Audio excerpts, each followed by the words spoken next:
Again, no, kumusta? Panibagong oras na naman guys. Sanay na sa mabuting kalagayan ng lahat ating mga kababayan nga. Tuloy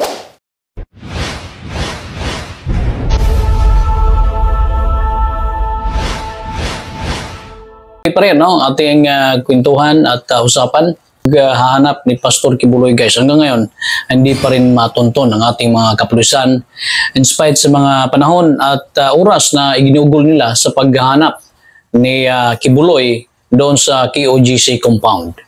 Na po tayong napuntahan without revealing the exact location po, but we are confident na sabi nga natin na papalapit tayo doon sa kung saan yung exact location po ng mga hinahanap. Ayun nga, no? Mano, pambabastos na ang ginagawa ng PNP ayon sa KOGC members. Okay. So, yun, tuloy-tuloy, no? Ang daming mga reports na rin na nakuha ang PNP, no? Mga na-discovery, kanilang mga kung ano-ano yung kanilang mga nakakita habang sila ay patuloy sa paghanap at paghalughog sa KOGC compound na kung saan, napakalawak guys. Napakalaki ang area, napakalawak na lugar na kung saan ay hindi basta-bastang mahanap. Pang ilang araw na ngayon? Pang-anim or pang-lima na araw na ngayon kung di tayo nagkakamali na talagang sinuyod ng puwersa ng PNP ang lugar para sa paghahanap nito. Alam natin na hindi madali yung kanilang ginagawa dahil mayroong mga miyembro ng KOGC na talagang patuloy na kumikilos, maipakita lang ang suporta nila sa kanilang pastor at pagproteksyon dyan sa KOGC compound na yan na sinasabi nila sagrado para sa kanila. Okay? Yes, dahil nga nga yun, no? Diyan sila magtitipon-tipon. Ngayon, habang naghanap at umiikot, no, ang ating mga kapulisan para hanapin si Kibuloy, iba-iba yung kanilang mga nasasagap guys na mga impormasyon at kung ano-ano yung mga kanilang nadiskubre. At lalong-lalo na nung pagpasok nila doon sa ilalim ng lupa. Ilalim ng lupa. Ito guys, no? Ito, pakikinggan natin yung report mula sa GMA. Ito po, ito yung... Ayon kay DILG Secretary Benhur Abalos, sa patuloy na pag-iikot ng mga pulis, nadiskubre rin sa ilalim ang basement, pati hilera ng mga kwartong hindi pa tapos ang pagkakagawa. Ang intricate design ng mga istruktura, kabilang daw sa mga nagpapahirap sa paghahanap kay Kibuloy at mga kapwa niya akusado. Bukod yan, ginamit.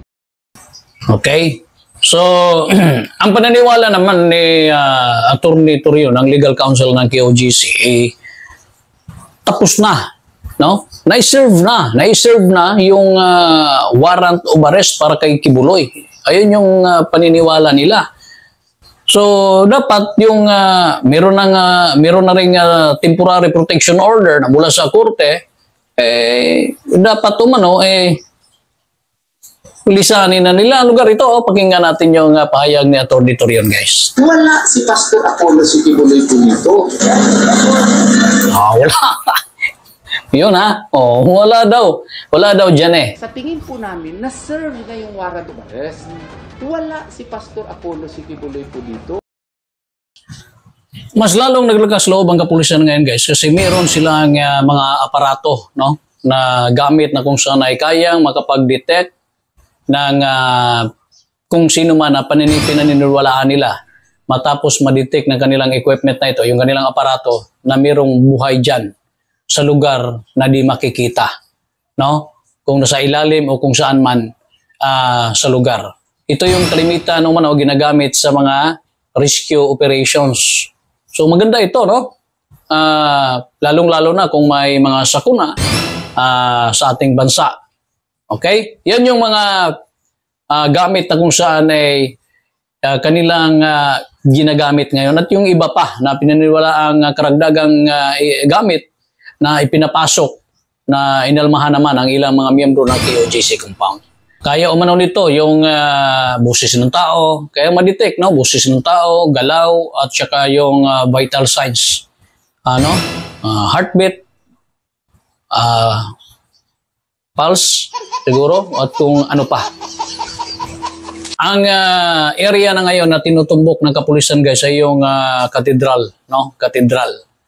At ang yun nga, no, mga kagamitan na kung saan ay mas pinaniniwalaan ng PNP na mas madali nilang ma-detect kung andyan may tao sa isang lugar na pinalmahan naman ang KOGC members. Kung taong hinahanap mo, bakit metal detector? Pagka gold lang. Ayan yun, no? Yun yung busis ni Attorney Israeli Tutorion, ang legal counsel guys, chief legal counsel ng KOGC, na pumalag bakit meron silang detector, no? Meron silang detector guys. Kung tao ang hinahanap po man, bakit metal detector yung sinagamit? Baka gold ang hinahanap dito. At saka kung may gold, may makikita silang gold, yun na ang magiging dahilan nila. Kanya din yung interpretation. Detector. Kung taong hinahanap mo, bakit metal detector? Pagka gold lang hinahanap dito, at saka kung may makita silang gold, yun ang magiging dahilan nila because under Article 12, Section 2 and 3 of the 1987 Constitution, the state has power to control to all natural resources. Nandun ba't magkakaroon ng gold din naman, no? Na turns. Iba, bakit? Meron ba talagang gold? Meron ba possibility na magkakaroon ng mga gold dyan sa ilalim? Okay, sige. Kung ano man yung mga magaganap dyan, sana naman ay wala nang masasaktan. Okay guys, kasi ang napag-alaman natin na meron na rin marami na rin, no, sa side ng PNP ang nasugatan. Marami na rin. At saka lalo na yung sa side unang araw pa lang, meron ng mga hinimatay sa side ng KOGC members, right? So, hanggang ngayon, yun yung ating hangad na at dalangin na kung saan ay maging humupa at huhupa na ang atensyon at problema nito. At sana naman ay maisipan na ni Pastor Kibuloy kung di pa siya nahuli sa ngayon na sumurinder na habang palit na palit yung kanyang ginagalawan. Kasi andyan kung nandyan man siya sa loob ng compound, talagang paliit na yung kanyang ginagalawan kasi palapit na rin yung puwersa ng PNP sa paghanap. At lumalaki na yung lugar na kanilang sinusuyod. Okay? So hanggang sa muli, maraming salamat po sa inyong lahat. Sa mga di pa nakapag-subscribe, subscribe rin po. At huwag niyo kalimutan, i-click yung ating notification bell. Maraming salamat.